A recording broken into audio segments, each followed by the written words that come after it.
Welcome back to Issues of Faith. We are talking with Imam Ossama Bahloul about Ramadan, which is going on for the last part of May, first part of June, and also just learning about Muslim faith. Yes.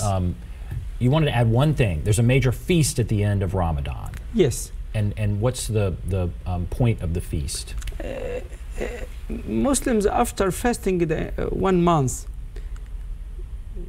when they have the natural excitement about eating again, resuming the normal routine, God expects us to share with people some food, and we will go out and deliver this food to people in their homes. I remember growing up when I was very young in the Islamic Center. I was in Egypt. We used to sneak before dawn to put boxes of food in front of the needy's home, because we want to be sensitive toward them. We want to give them, and we want to do it only for God, not for any publicity. Muslims will do this and they share and they invite family. It will be a time for family and having good time with your parents, with your children, and expressing appreciation of what God did for you. Then after literally 70 days, 2 months and 10 days, Muslims will have another major celebration. It is the celebration, the Abrahamic celebration, or the Eid al-Adha, or the celebration of the sacrifice, when Muslims try to remember what Prophet Abraham did when God asked him to slaughter or to sacrifice his only son.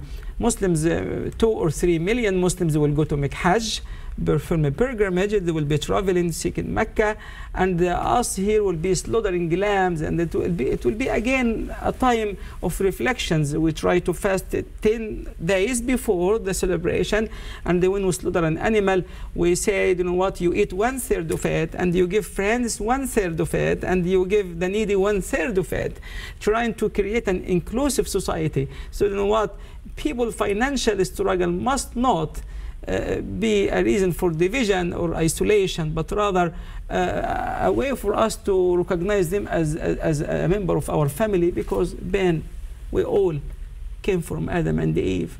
We are all brothers and sisters. Sometimes it is interesting where the Christian faith and the Muslim, where they intersect. Indeed. And the things they do have in common. Yes. And then there are those things they don't have in common. You're a Muslim in the South. How many Muslims are there in Tennessee, do you know, or in Nashville? I love being in the South. And I might be biased because my wife from the South, Ivy is from Texas, my wife. But we have Muslims, we have in Middle Tennessee around maybe 40,000 Muslims, more or less. We don't have certain statistic, but we have a reasonable number of Muslims in the Middle Tennessee area, and we are enjoying being in the South. Yes, some sisters experience some discrimination and racism. Sometimes we hear every now and then bad comments from someone, but we try to be optimistic all of the time. Sometimes it's difficult, especially when dealing with the children. I remember this boy was back in Murfreesboro, 7 years old. He came to me and he was confused because some people raised a negative comment against Muslims. And he asked me, saying, Imam, why do they hate us? Why do they hate us? And I struggle with that, but I remember inviting a friend of mine, a pastor of a church, and I said to him, he is a friend of mine, he is the head of a church, he is not Muslim, he is a Christian, and he loves you, and he can speak with you about your questions. And I thought it's a good way of addressing the child. But we are comfortable, we are proud of ourselves being Muslims. We are very appreciative that we are faithful, and we are very proud of ourselves being Tennessean and being part of the state and being a part of the country, and we don't see any conflict between us being very loyal to our faith and us being loyal to our constitution in America. What's the most difficult thing for you that you feel like people don't understand? You know, here's a chance, put it out there. Obviously, I think people are scared of some things that they hear in the Quran, and again, you could take things out of the Bible, they're going to scare people. Yes. These things have been taken out of the Quran, and they scare people. You know, what do you want to, I guess, say for people who maybe have just heard some things and they go, oh boy, I'm scared, I don't know? Sometimes it bothers me a lot when people make an association, like when people say ISIS is an Islamic, very much an Islamic desire, and not realizing that Islam is 1400 plus years old and ISIS is 6 years old. If ISIS is an Islamic practice, why didn't a Muslim invent ISIS to start with? ISIS is a result of a political struggle, unfortunately, some people are going through. And when people assume that Muslims are supposed to kill all of the non-Muslims, not realizing that people of other faiths lived in Muslim countries for years.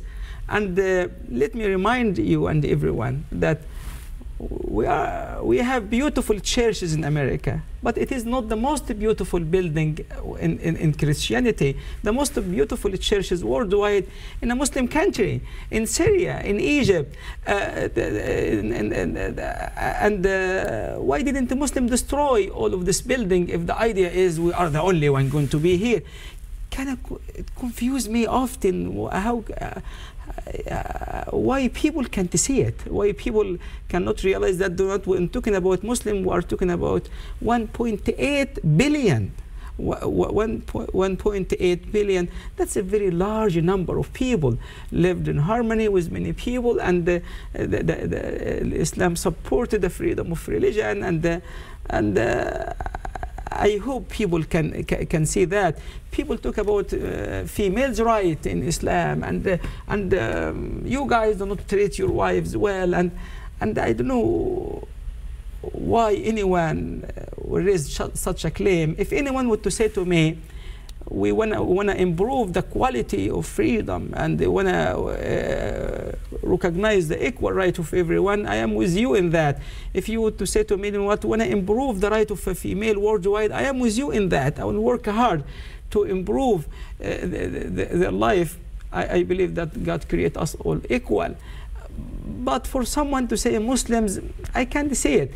Muslims elected the head of state to be a female. We never did in America. The head of state in Pakistan, the prime minister was a female.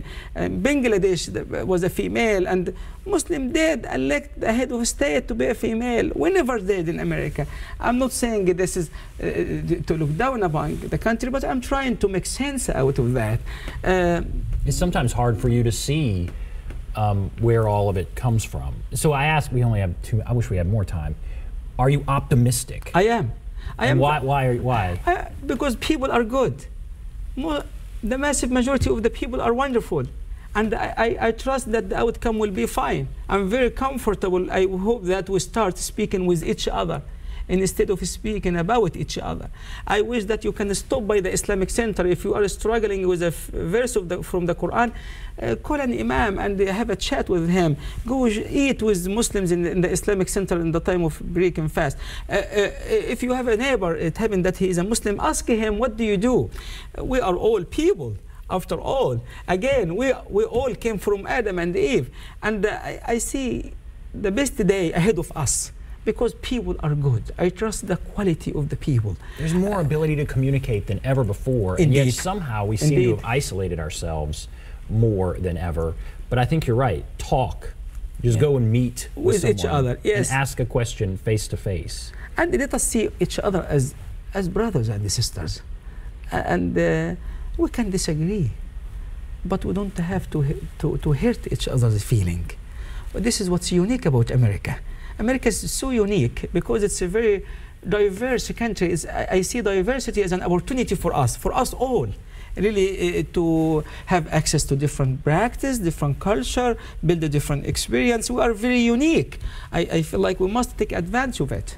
I wish we could talk longer. Imam Ossama Bahloul, thank you for being here. You are welcome. And you invite people to stop by 12 South Islamic Center anytime. Thank you for being here. Thanks to all of you for watching Issues of Faith. Have a great day, everybody. That's it.